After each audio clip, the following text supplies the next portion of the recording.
diabetes in Kuwait. بس سؤالي هو أن يعني it's much beyond than lifestyle modification مثل ما تفضلتوا الدايابيتس. فهل هناك جهات أخرى معنية بالأمر، مثلا وزارة الشؤون، موضوع العمالة، مثلا العمالة المنزلية، هل طرحتوا عليه مثلا موضوع العمالة المنزلية قاعد يزيد عندنا مثلا من موضوع الأوبيسيتي، قلة الحركة، اعتمادنا على الخدم، هذا جانب. الجانب الثاني مثلا وزارات الثانية، وزارة الشباب والرياضة، هل مثلا انطرح عليها أن تعمل لنا يعني لاندسكيبس حق المشي وحق الرياضة وحق الأمور هذه؟ يعني في كذا جهة بالدولة معنية بالأمر، فهو من الموضوع هذا ما أعتقد أنه مجرد وزارة الصحة والهيلث بروموشنز وموضوع المؤتمرات. فأنا أتصور it needs a holistic approach. لازم كل جهات الدولة تعني بالأمر، وهو موضوع national security. احنا 25% من السكان عندهم دايابيتس، ومثل ما تفضلت بالمستقبل يمكن يوصلون 30 35 40، ما ادري، الله اعلم يعني. فيعني قاعد نتجه الى مجتمع معاق، راح يتحول مجتمعنا الى مجتمع معاق. فthis is a national security issue. الجماعه انا اتذكر اطول عليكم ما يخالف، اتذكر بالسواين فلو لما صارت سالفه السواين فلو بالكويت، شوفوا شلون كان البانيك من وزاره الصحه والجهات الاخرى والاعلام فيعني كلهم فزوا على شغله فيك، كانت اولموست فيك ترى. فيعني كان تروح المطار حاطينك الاجهزه، تروح ما ادري شنو الكمامات. طيب احنا في شيء قاعد يفتك فينا ليل ونهار، مو قاعد نسوي شيء، وينهم؟ فيعني هذا this is my concern. والله يعطيكم العافيه. شكرا دكتور حسين. اعتقد انا I totally agree with what you just said. وهذا يعكس شيء ثاني، بان اعتمادنا بس على، طبعا وزاره الصحه مؤديه دورها، والان قد ننتقد جانب او اخر، ولكن الاعتقاد بان الصحه بس هي المسؤوله عن معالجه مشكله السكر اعتقاد خاطئ. مثل ما قلت اكو دور بركز عليه فوق ما قلت انت، دور الاسره، the family، الطفل في البيت، الطفل السمين، الطفل الكسول مشروع مريض سكر في المستقبل. إذا ما نغير ثقافتنا الغذائية، ثقافتنا في ممارسة النشاط الرياضي، شلون ناكل، شلون نتحرك، المشكلة تستمر. It is really related to the lifestyle, to the culture. في عمان عندهم خوش تجربة، اللي هم بدأوا يدخلون في الابتدائية مواد related للصحة، والدايابيتس is having a big chunk of it. خلاصة الكلام أنا أعتقد بأن وزارة الصحة لها دور رئيسي، الشؤون مثل ما قلت، بس يظل في النهاية الأسرة أيضا لها دور، لأنها تحتاج تفصيل منكم وقتها. We'll move on for the next speaker. Thank you, Dr. Nabi. Dr. Azza Shaltut, how can the words describe my teacher, Dr. Azza? We all know her. Somebody maybe you don't know her, I don't know, but Dr. Azza Shaltut is one of the doctors who actually have a brand not only in diabetes, it's all general pediatric in Kuwait. Dr. Azza, since I came to medical school, she was around to teach us and actually teaching so generations. We're lucky to have her after she left. She's worked in diabetes for a long time. She has multiple publications.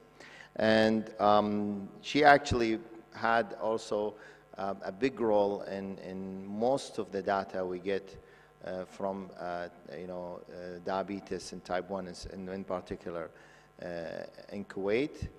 Well trained and trained a lot of people. Thank you, Dr. Azza. Bismillah ar-Rahman ar-Rahim.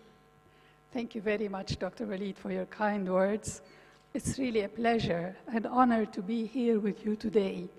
And well, I would like to cover in the next 20 or 25 minutes about diabetes in Kuwait, the challenges, opportunity, and solutions.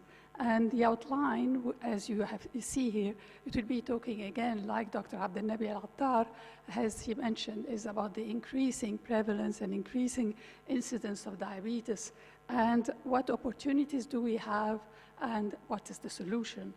I work in the Dasman Diabetes Institute, which was established in 2006, and its mission is to prevent, control, and mitigate the impact of diabetes and related conditions in Kuwait through effective programs of research, training, and education, and thus improving the quality of life of the people. What are the challenges? Well, we all know Kuwait, and we know now that the population is reaching 4 million, and 2/3 are expatriates. It's an oil-rich country. It also has a very rich cultural heritage. And it was really the people of Kuwait, since 300 years, were really deft seafarers and traders with East Africa and India, and it was home for the finest pearl divers and traders and merchants. Now, with the advent of oil and after independence, the government has really invested highly in education and healthcare. And with this, there was control of communicable diseases, a low infant mortality rate, and also a high education and low illiteracy rate. So we're really blessed in Kuwait. However, with urbanization and modernization, a sedentary lifestyle and high energy food abundance led to change of dietary and physical activity patterns, leading to emergence of the public health crisis that Dr. Nabil Attar had just mentioned. And that we look at obesity, according to WHO, 1 in 2 women and 1 in 3 men above the age of 20 are obese. And the trend of obesity is growing. And as also just mentioned earlier, that the known type 2 diabetes mellitus, the prevalence, which was in 1995, was reported as 14.8%. And also it had increased with age, increasing from 2.6 at the age of 20 to 39, increasing to 15.4 and to 26.4 in the age group 40 to 59. It is tied, very closely tied to cardiovascular disease, and together with other non-communicable diseases, they constitute 73% of mortality in Kuwait. Now, a very recent study published in the International Journal of Clinical Practice by Dr. Munira and Dr. Abdullah, which really gave a prevalence rate of 17.9%. And it also showed that other morbidities like hypertension, obesity, and 62% had a sedentary lifestyle. And over 18% almost were smoking. Again, also the Asian population is really at high risk of developing type 2 diabetes. And I'm sorry if this doesn't show very clearly, but as we can see here, that 24% of the Asian population were obese, and that 21% in the age group 20 to 69 had type 2 diabetes. From the Dasman Institute, a study was done, a retrospective cohort study, was a nationwide data collected through the Kuwait Health Network, and also gave us predictive modeling to assess the risk of type 2 diabetes, hypertension, and comorbidity. We also find that in this study, almost 33.2% of expatriates, Asians in particular, 30 to 60 years old, this was the prevalence of type 2 diabetes in them, and 25% in Kuwaitis had type 2 diabetes, and this was the most recent figures.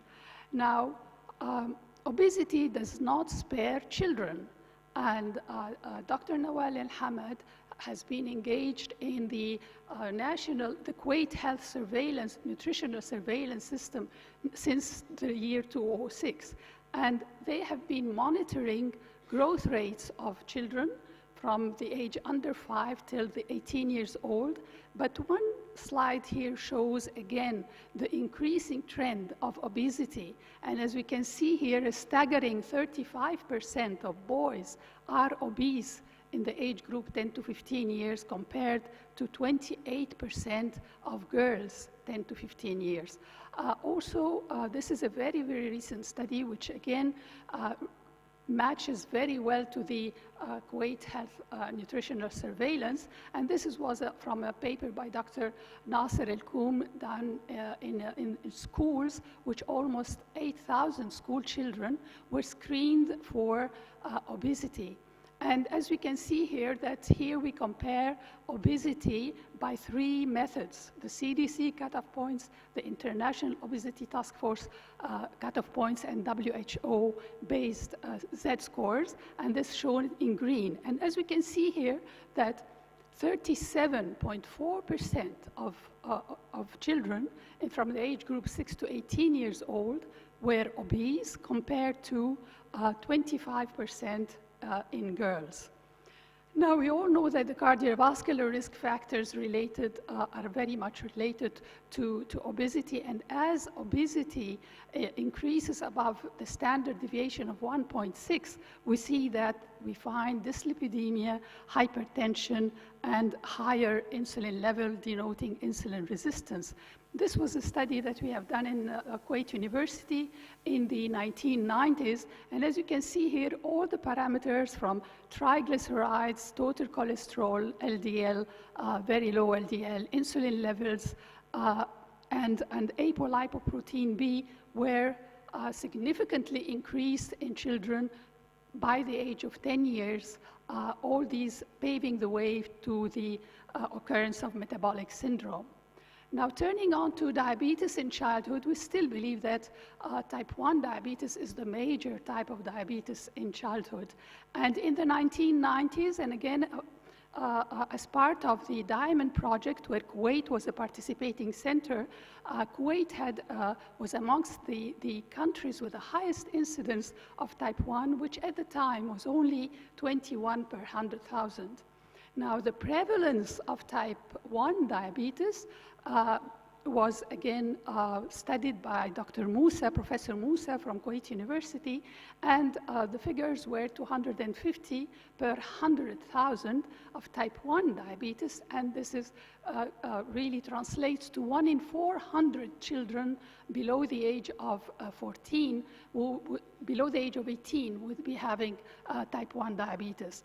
Type 2 diabetes only constituted 10% of the total that occurred, and it was around 35 per 100,000, and I repeat, per 100,000.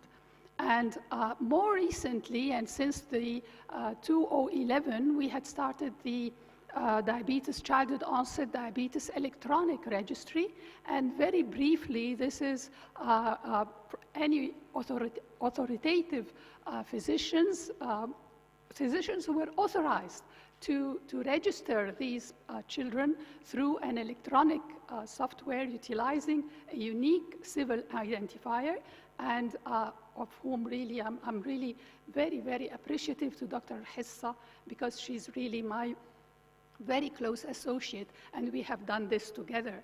And as you can see here, that from 2011 to 2013, again, 88% of the registered children had type 1 diabetes, while nearly 10% had type 2 diabetes.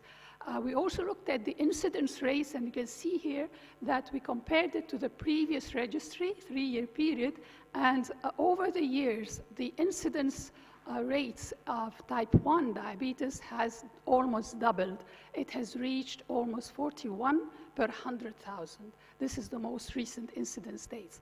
Now, also we've been collecting the incidence rates for type 2 diabetes. And as you can see here, that type 2 diabetes is moving on to even occur in the first decade of life. And the youngest child diagnosed was 6 years. And this is really and truly alarming. The mean age for the children was around 14 years. They had a mean A1C of around 10, and also they had their C-peptide level were checked. They were autoantibody negative, and the skin showed manifestation of insulin resistance. And as Dr. Abdelnabi Attar has just mentioned, is that 50% of people with diabetes are undiagnosed.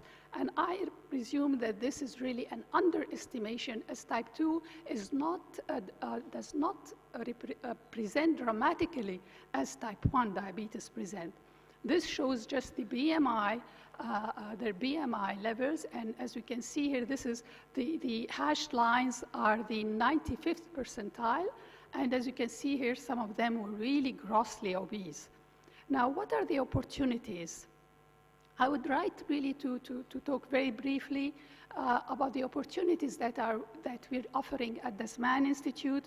We have a very active nutritional department who have been engaged in nutritional education to 300 home economic teachers. More than 2,500 people have attended healthy cooking classes, training dietitians from the Ministry of Health, TV and radio broadcasts, and key messages on healthy nutrition. So this has been really very active in that regard.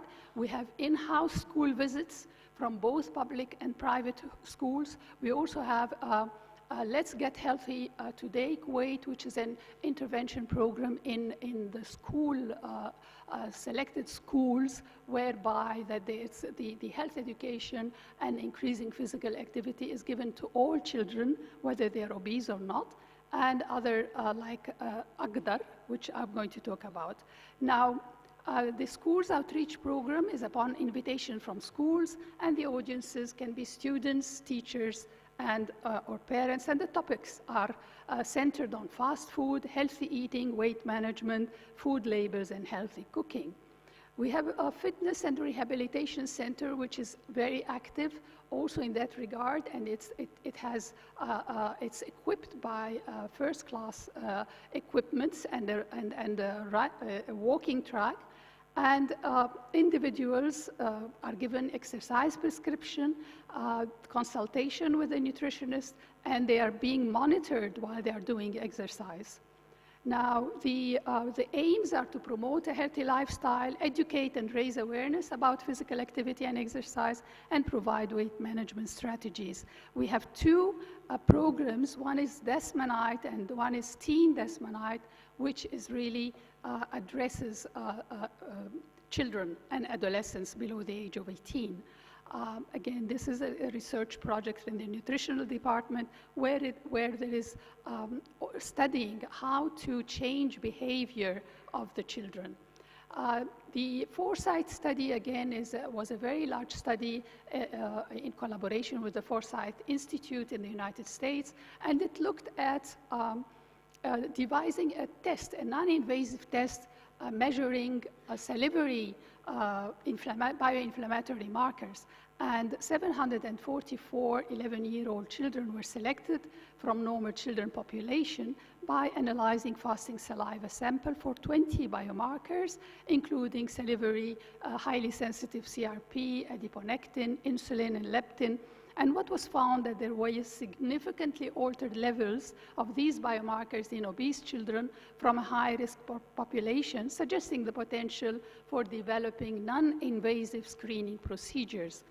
Another study, which is again the phase 2 of the first screening program by Dr. Nasser El-Koum, who was the chief epidemiologist and biostatistician, and together with the biomedical department and immunology department in the Dasman Institute, we will be looking at the screen children who were overweight or obese, and these will be specifically coming for certain outcome measures and measuring their inflammatory biomarkers, as well as an intervention program, a lifestyle intervention program, and aiming at reduction of their weight and also screening them for the metabolic syndrome.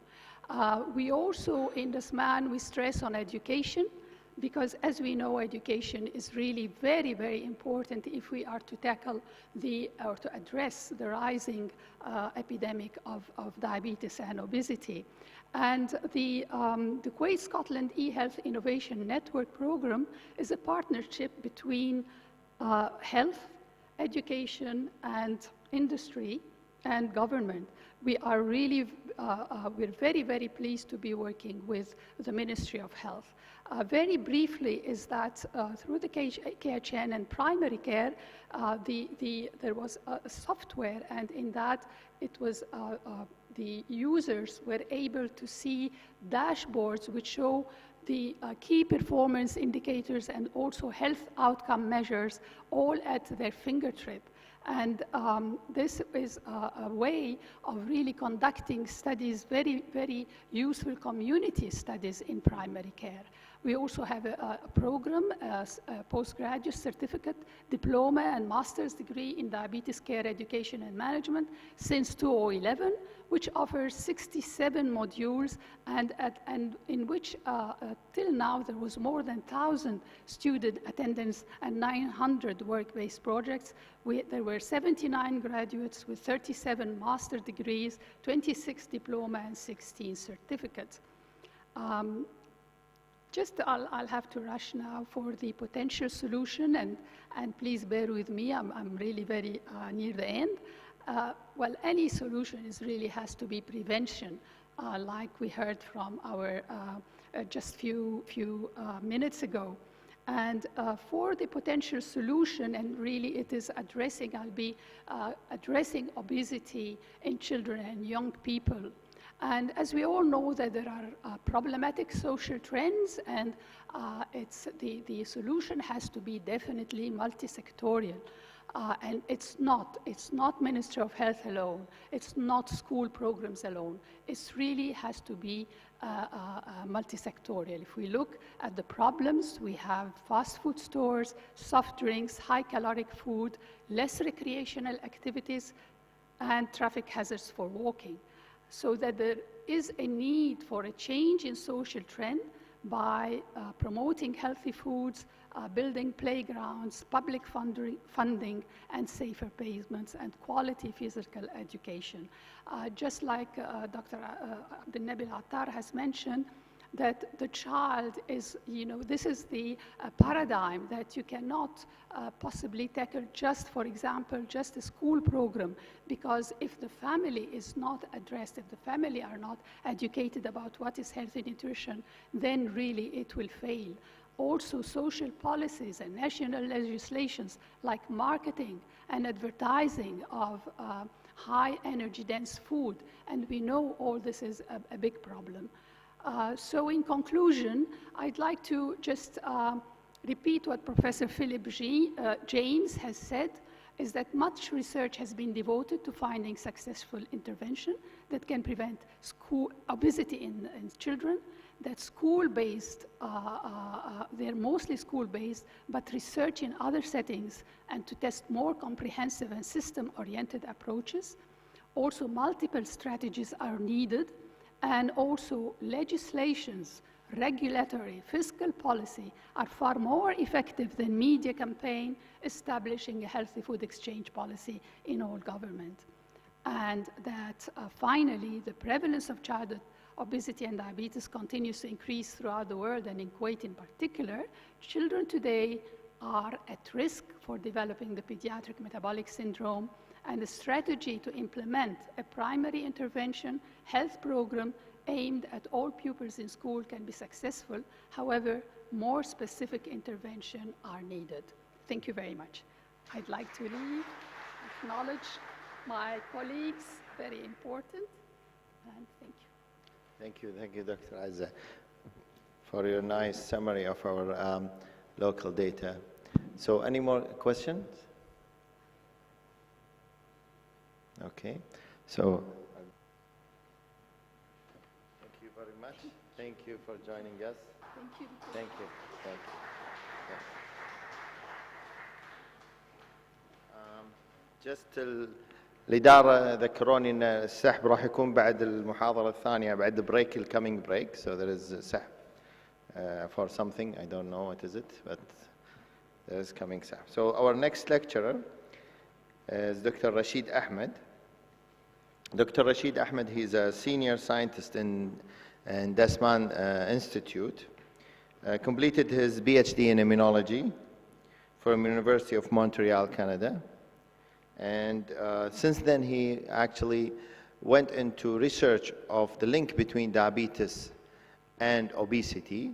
And he's going to talk to us about this molecular background. So this is probably the most steak-like lecture we have. It's something that we are not used to. And we thought to involve Dr. Rashid because he's one of the senior prominent scientists in Desman who actually work in this molecular things that actually we as physicians usually sometimes don't understand, and we just hear about it. So it's good to have a dose of this molecular from someone who actually really work in it and understand it very well.